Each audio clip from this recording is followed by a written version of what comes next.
Bom dia, igreja. Bom dia, muito bom dia. Nessa manhã de domingo, dia 24 de setembro, nós temos assim um tempo especial com Deus. Nós, na verdade, estamos encerrando hoje um jejum de 21 dias que a igreja experimentou junto, né? Todos nós imbuídos do mesmo propósito, cada um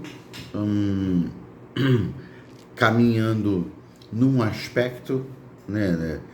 Cada um se abstendo de alguma coisa especificamente, mas todos nós vivenciamos isso juntos, trabalhando na mesma direção, meditando nas mesmas coisas, pensando as mesmas coisas no Senhor e, enfim, sendo desafiados juntos, né? E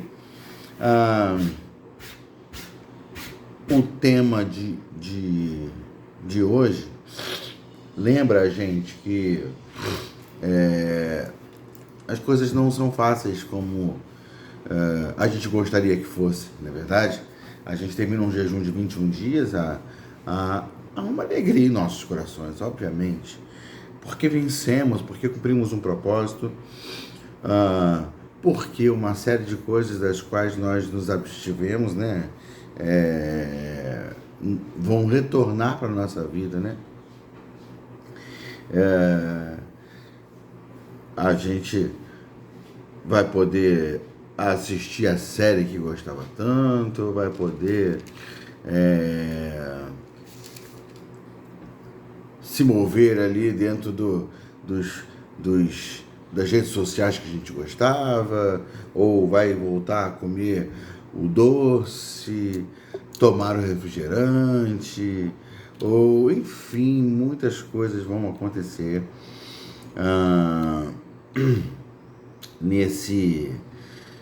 a partir de agora, né? Muitas coisas vão acontecer a partir de agora. Muitas coisas vão voltar para a nossa vida a partir de agora. Então a gente tem uma alegria nisso, né? Mas essa não é a maior alegria, senão esse jejum foi meia boca. A nossa maior alegria é saber que a gente cumpriu um propósito, saber que em meio a esse processo Deus falou com a gente, saber que em meio a esse processo Deus melhorou a gente, Deus tratou o nosso coração, e isso é alguma coisa muito especial, muito especial. Quando a gente vê Deus agindo com a gente, movendo a nossa vida, é sinal de que, é a confirmação de que Ele se importa com o nosso crescimento, com o nosso amadurecimento, com o nosso desenvolvimento. Isso é maravilhoso. Então, a gente está feliz de muitas formas, né? Eu estou feliz de muitas formas. Tivemos nesse final de semana uma conferência em que muitas coisas foram faladas, ministradas, a igreja esteve junta, e isso é alguma coisa que não tem preço. Amém? O texto de hoje, o estudo de hoje, ou melhor, o estudo dessa semana para as células, o tema fala exatamente desse reconhecimento de que as coisas não são simples como nós gostaríamos. Diz assim, o título é Ninguém Diz que é Fácil. E a gente está falando de obediência, e ninguém pode falar para você que obedecer a Deus, obedecer a Jesus é fácil. O princípio de que nós somos amados por Ele, o princípio de que a sua graça é real, é permanente sobre a sua vida, não diminui a dificuldade da obediência em algumas circunstâncias, em algumas situações. A palavra de Deus diz que a vontade dele é boa, perfeita e agradável, Romanos 12. Mas para experimentarmos a vontade que é boa, perfeita e agradável, a gente precisa se sacrificar, né? Porque o texto começa dizendo: rogo-vos, pois, irmãos, pela compaixão do nosso Senhor Jesus Cristo, que apresenteis os vossos corpos como sacrifício vivo, santo e agradável. Então eu apresento a minha vida como sacrifício vivo, santo e agradável, e aí eu posso sim experimentar e usufruir da boa, perfeita e agradável de Deus. Eu posso, inclusive, entender a vontade de Deus como boa, perfeita e agradável, ainda que Ele diga não para mim. Jesus é um exemplo disso. Ele era o Deus encarnado, mas não foi livrado dessa experiência. Jesus está lá no Getsemane. Lucas, inclusive, registra, é o evangelista que registra que a angústia de Jesus foi tão extrema que ele suou sangue. Enquanto orava ao Senhor assim: olha, eu não queria beber esse cálice. Eu sei que preciso. Eu sei que essa é a minha missão, né? Então ele está dizendo: se possível, passa de mim esse cálice, todavia seja feita a tua vontade e não a minha. Então, Jesus estava vivenciando essa realidade de entender que a vontade de Deus era boa, perfeita e agradável, ainda que não fosse efetivamente agradável viver aquilo naquele momento. O autor de Hebreus diz, no capítulo 5, versos 7 a 9, a respeito de Jesus e de sua obediência. Ele fala assim: durante os seus dias de vida na terra, Jesus ofereceu orações e súplicas em alta voz e com lágrimas àquele que o podia salvar da morte, sendo ouvido por causa da sua reverente submissão. Embora sendo filho, ele aprendeu a obedecer por meio daquilo que sofreu, e uma vez aperfeiçoado, tornou-se a fonte da salvação eterna para todos os que lhe obedecem. Então, o texto está dizendo assim que Jesus, em seus dias na terra, ofereceu orações e súplicas em alta voz e lágrimas. Alta voz e lágrimas é alguma coisa que fala de angústia. Alta voz e lágrimas não é: Senhor, me abençoa, Senhor, me ajuda. Deus, preciso de ti, Deus, sabe? Então, com alta voz e com lágrimas, ele clamou àquele que podia salvá-lo da morte. Então ele não falou assim: Pai, se possível, se for possível, Senhor, me livra desse negócio. Não, ele estava suando sangue. Então, pelo texto aqui, o texto de Hebreus está confirmando para a gente, está dizendo para a gente que Jesus clamou e em alta voz. Talvez tenha sido um brado da sua alma: Senhor, se tiver alguma chance, passa de mim esse cálice. Todavia, seja feita a tua vontade. Jesus estava clamando ao Pai, e o Pai o ouviu. Jesus tinha uma reverência diante do Pai, tinha uma atitude séria, comprometida diante do Pai. O Pai o ouviu. No entanto, não podia liberar o filho daquela situação, porque o filho tinha que cumprir aquele propósito. Então, diante disso, o que o filho experimenta? Diante de clamar ao Pai para ser livrado daquela situação, mas se submeter ao Pai, e o Pai realmente mantê-lo naquele lugar, não aliviar situações para ele e deixá-lo experimentar aquilo ali. Diante disso, o que o filho experimenta? Crescimento. Por quê? Embora sendo filho, ele aprendeu a obedecer por meio daquilo que sofreu. E olha que palavra maravilhosa: uma vez aperfeiçoado. A obediência nos aperfeiçoa.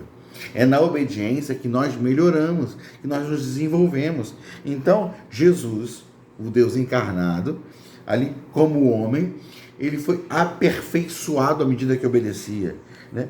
E aí, sendo aperfeiçoado completamente, porque ele foi obediente até a morte de cruz, o que acontece com ele? Ele se torna fonte de salvação eterna para todos os que o obedecem. Então, qual foi o resultado da sua obediência? Ele se tornou uma bênção. Ele se tornou um canal de Deus. Ele se tornou a fonte da nossa salvação. Então, é boa, perfeita e agradável a vontade de Deus. Imagina se Jesus tivesse cedido em nome de parar de sofrer. Imagina se ele tivesse cedido. Ele não seria a bênção que é para nós. Ele não seria um instrumento de vida que é para nós. Então, a vontade é boa, perfeita e agradável. Mas não significa que não foi doída. Não significa que não foi difícil de executar. O texto de Isaías 53 fala que Jesus, lá atrás, ele viu o fruto do seu trabalho e ficou satisfeito. Antes de tudo concluído, ele viu o fruto do seu trabalho e ficou satisfeito. Ele sofreu antes de passar pela dor e pela angústia da cruz, mas ele já sabia que o resultado seria bom. Ele já sabia que o fruto seria bom. Sabe qual é o fruto? Nós estamos aqui. Sabe qual é o fruto? Nós somos salvos. O fruto é que nós temos a revelação de quem Ele é. Esse é o fruto.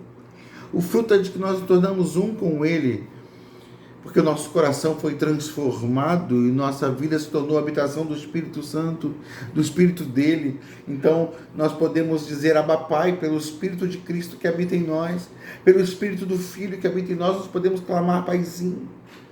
Então, ele viu isso, ele viu você alcançado, salvo, liberto, ele viu você transformado, ele ficou satisfeito com essa visão. O texto de Hebreus, ainda Hebreus, capítulo 12, vai também falar algo para a gente a respeito dessa perseverança de Jesus e de como ele se tornou referência para nós. Após o capítulo 11 de Hebreus, onde há uma lista de heróis da fé, gente inspiradora, marcante, extravagante em seu amor pelo Senhor, em seu amor pelos outros, em seu amor pelo propósito, em sua obediência. Eles são extravagantes em sua obediência ao propósito de Deus. E aí o texto de Hebreus 12 começa dizendo: portanto, também nós, uma vez que estamos rodeados por tão grande nuvem de testemunhas, esses homens de fé, esses heróis especiais, livremo-nos de tudo que nos atrapalha e do pecado que nos envolve, e corramos com perseverança a corrida que nos é proposta. Sabe, a obediência deles é uma inspiração para nós. Então, façamos como eles, que a gente se livre de todas as coisas que nos impedem de correr, porque a gente precisa liberar a nossa mente, a nossa alma, a nossa vida para ser obediente ao Senhor. Qual é o segredo de continuarmos nessa estrada de obediência ao Senhor? Tendo os olhos fitos em Jesus. Tendo os olhos fixados em Jesus, que é o autor e consumador da nossa fé. Aí ele fala assim, Jesus, pela alegria que lhe fora proposta, por uma alegria além daquilo que você sente naquele momento, além do que você experimenta naquele momento. Nós não somos um povo que vivemos do momento, nós vivemos a partir da nossa esperança. Então Jesus estava sofrendo muitas coisas, mas pela alegria que tinha sido proposta a ele suportou a cruz, desprezando a vergonha que ia passar, e assentou-se à direita do trono de Deus. Então ele lidou com a vergonha, ele lidou com a humilhação, ele lidou com a aparente derrota, ele lidou com a dor, com a angústia, ele lidou com as perdas, ele lidou com tudo isso. Por quê? Porque havia uma alegria proposta. Ele estava mirando em alguma coisa maior. E nós miramos em quê? Nele. Porque ele é nosso exemplo, ele é nossa inspiração. Nós olhamos para ele e nós entendemos a mensagem, sabe? Doa o que doer, sofra o que sofrermos, sigamos nesse propósito de obedecer ao Senhor. Por quê? Porque há uma herança guardada nos céus para nós em Cristo Jesus. Ele diz para a gente assim, não se perturbem o vosso coração. Não se perturbe o vosso coração. Crede em Deus, crede também em mim. Na casa de meu pai há muitas moradas. vou preparar um lugar para vocês. Olha, que palavra poderosa. Ele está preparando um lugar para nós, seus amigos. Ele está preparando um lugar para nós, seus servos, seus filhos. Ele está preparando um lugar para nós diante dele, na presença dele, na presença do Pai. Ele está preparando um lugar para nós. Há uma herança guardada nos céus para nós. Pedro diz que essa herança não murcha, não perde o valor, não perde a glória, não perde a graça, não perde a beleza. Então, por objetivos maiores, a gente fica firme. A gente avança. A gente obedece até as últimas consequências. É isso que o texto está falando. Tendo os olhos fitos em Jesus, que é o autor e consumador da nossa fé. Ele suportou, ele pela alegria que lhe estava proposta, suportou a cruz, desprezando a vergonha e assentou-se à direita do trono de Deus.